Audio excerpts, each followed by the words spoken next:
and she loves being on a camera. Don't you, honey? This is my weekly show where I use my intuition to answer your questions, kind of like a Dear Abby with a little twist on it. If you have a question that you want me to answer, either anonymously or you're willing to use your name, either way, it's DearSiddiqi@gmail.com. Happy to answer your questions. I do have this intuitive superpower. I am able to use my intuition to get answers that you might not get with your logical mind. Now, the answers that I get from my guidance system may sound obvious to you. They are meant to affirm and confirm what you already know to be true.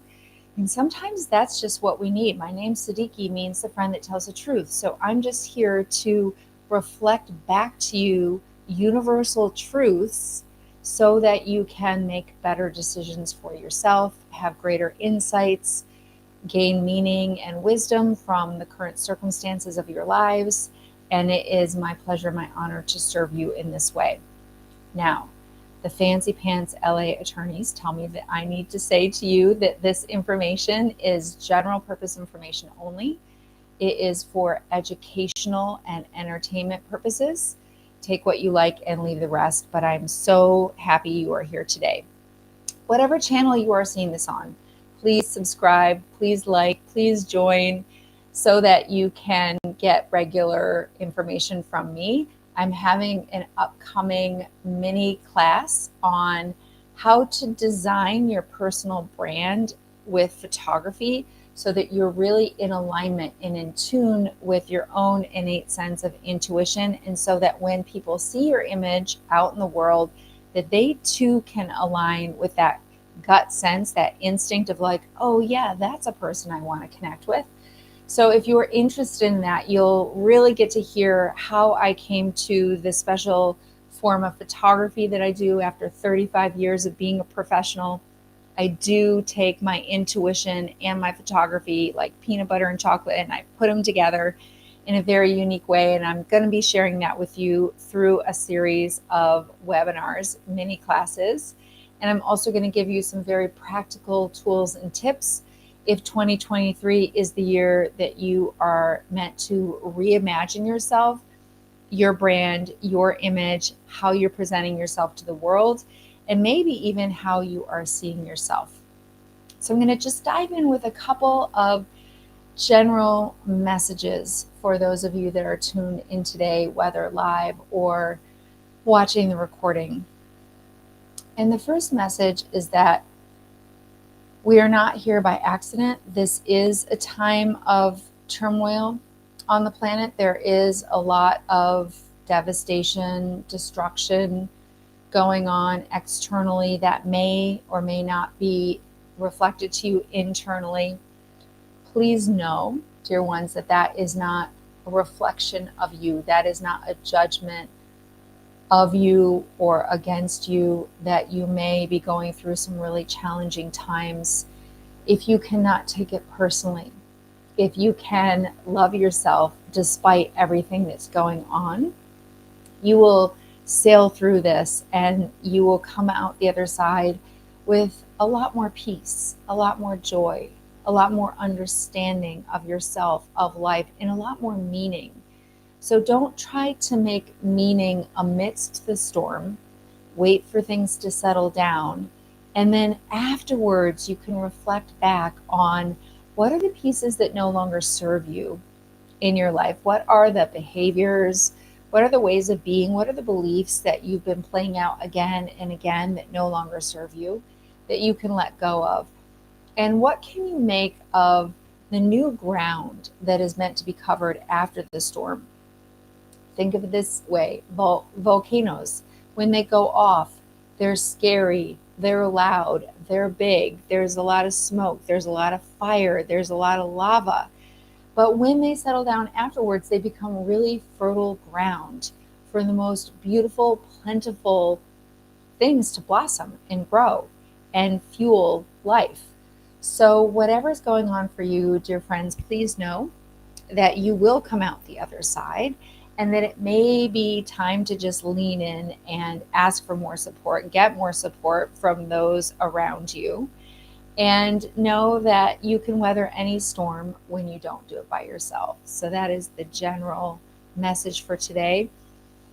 I'm going to move into the 2 questions. I have a lot of questions that are submitted. We kind of weed through them every week, and I want to say one more thing. I'm coming to you right now from Auckland, New Zealand. We are in a state of national emergency. There are floodings. People are losing their homes. People are being swept away by floodwaters. People are losing their entire lives to, devastating waters and storms. And my heart goes out to you. I also know that there have been shootings and killings in the United States, and I don't want to airy-fairy throw fairy dust over everything and just ignore that there are some very weighty things going on in the world that affect our hearts, that affect how we see the world and how we navigate through life and the situations that are around us. And that being said, you can be in the eye of the storm. You can use the tools, the techniques that you have in your life, whatever they are, to ground yourself, to be a grounding rod for yourself and for others, no matter what's going on around you. So many of my clients are incredibly magnificent practitioners of many different tools. And if you're watching this, I'm knowing for certain that you have tools as well that you can use, whether it's prayer, whether it's meditation, whether it's a walk in nature, maybe it's deep breaths, maybe it's going to a float tank and just floating in Epsom salt, taking a bath, whatever that simple thing is that you do to take care of yourself, do that first before you try to figure out what's going on in the world. Put your own oxygen mask on first. Take care of yourself. This is the time in history, in our lives, where we really need to shore up unapologetically on self-care so that we can be there for others when they really need us. I know for some of you out there that will make an infinite amount of sense.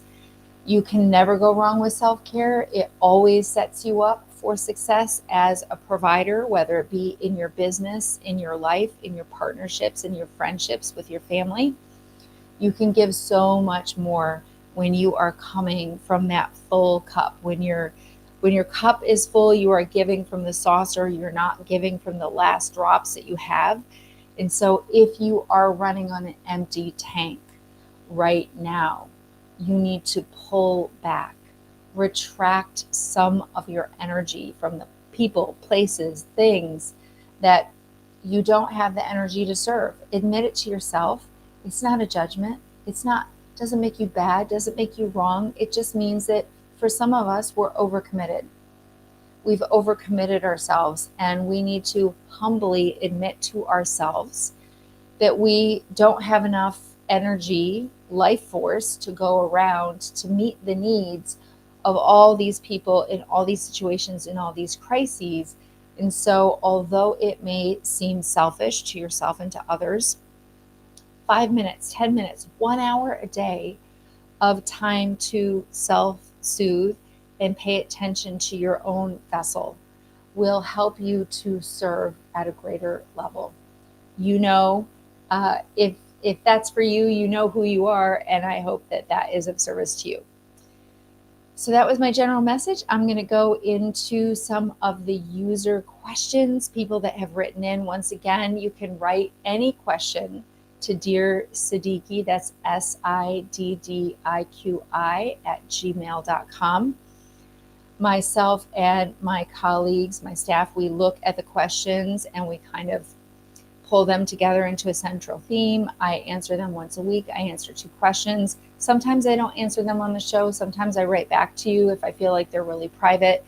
I try to pull the questions that are of use to the collective. so that we can all learn from what we are going through together. So this first one is, Dear Siddiqi, my daughter is a beautiful soul. She has recurring stomach and digestive issues. She also has OCD. For those of you that don't know, that's obsessive compulsive disorder, which creates stories and duress. What does she need to do to shift the brain paradigm and what she's attracting so that she can step into health and have a more peaceful, healthy experience? And that is from Mama Bear in New Jersey. So Mama Bear, what hits me right away from an intuitive perspective is you're asking, what does she need to shift in her brain paradigm so that she can attract something different? So first of all, good for you for being a mama bear and watching out for her and even asking this question, because obviously you care deeply. We as a collective would never want you to care any less for your children or your loved ones. However, the subtle, very subtle message in that is, what does she need to change in her brain so that she stops attracting this stomach issue, this thing that's eating away at her? I am not a therapist. I am not a trained anything that qualifies me to speak about stomach issues. What I pick up intuitively from this question, Mama Bear, is that there's a notion of judgment of she's attracting this. And under that, there's this very, very, very subtle like taste of it's her fault that she's attracting this way of being. Now, I know as someone that is raising my hand to being what my doctors call non-neurotypical or neurodivergent, as someone that has very different brain chemistry, very different brain wiring, I have from the get-go. And the thing is it's my greatest strength, and it also makes me super hypersensitive. And there's this narrow beam that I stay on with all things in my life. My husband can tell you how sensitive I am to food, to sleep, to environments, to people, to all sorts of things. And my entire life has been a science project to, what do I need to do to take care of my super sensitive vessel so that I am not suffering with a migraine, with overwhelm, with the inability to focus, with obsessive thinking, with negative thinking, with depression, with anxiety. So if any of you are out there thinking that, it's one coin. You're incredibly gifted. You're a genius at what you do. You have incredible insights. These sensitivities that we have as non-neurotypical people are meant to be of service to the world. And yet, in order to offer them, we also have to address the underbelly of the beast, which is, it does set you up to be hypersensitive to everything that's going on around you. And you do need to take responsibility for your sensitivity and cultivate some awareness of it, cultivate some understanding of it. Certainly judgment of it does not help. That's a societal norm to judge people that are different as weird or wrong or whatever it is. And what we need to do is have a great level of compassion for the suffering of those of us that are sensitive, and yet not get so hooked on the stomach sensitivity, not get so hooked on the evidence of the sensitivity, not focus on the what's wrong, but instead focus on how and what needs to change so that we don't keep getting evidence that there's this disruption. I'm getting Star Wars. There's a disruption in the force field, Luke, and it shows up in her stomach. So first things first, there's a part of it that she's just wired this way. And I'm sure you know that. I'm sure you have doctors and evidence, scientific evidence that this is how she is wired. Labels and diagnoses are sometimes not helpful. Sometimes they come off as, oh, I'm wrong, I'm broken, there's something, that needs to be fixed, versus, oh, I have this really sensitive nervous system. How does that set me up to do something really different in the world? And while I'm doing that really different thing, how can I take care of myself better? So, Mama Bear, my question to you is, are there tools? Are there techniques? Are there mindfulness practices? Is there a way that we can come at this that doesn't sound like, oh, someone's attracting this? Can't stand it when, a friend of mine has cancer and she's like, why did I attract this into my life? When you are actually manifesting the symptoms of some kind of suffering or disruption, whether it be physical, emotional, mental, spiritual, relational, it doesn't help to blame yourself and to label it, does it? I know that's what usually happens in society. So, Mama Bear, pull back, be more loving, be more kind to yourself and to her. Let's not ask, why did she attract this? Let's instead say, how can we do this with more compassion?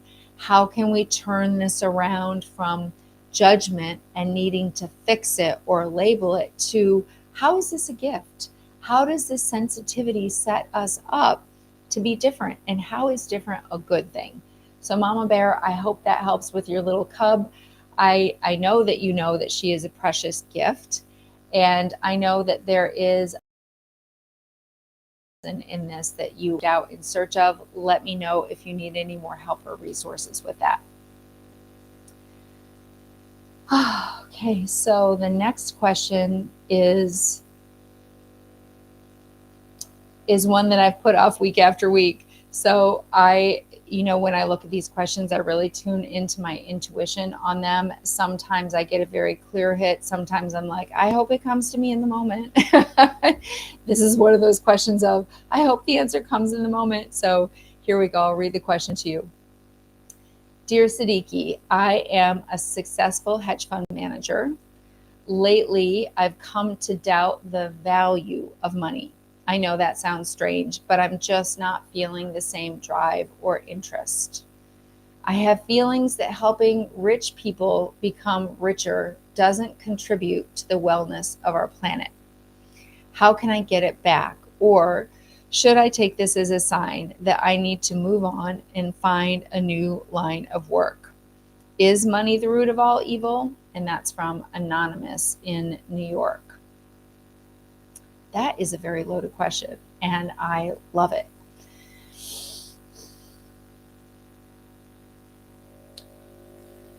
Money is a symbol of energy, and what you're up against here is this withdrawal of your energy in the belief or the idea that a certain population should have more access to energetic resources than others.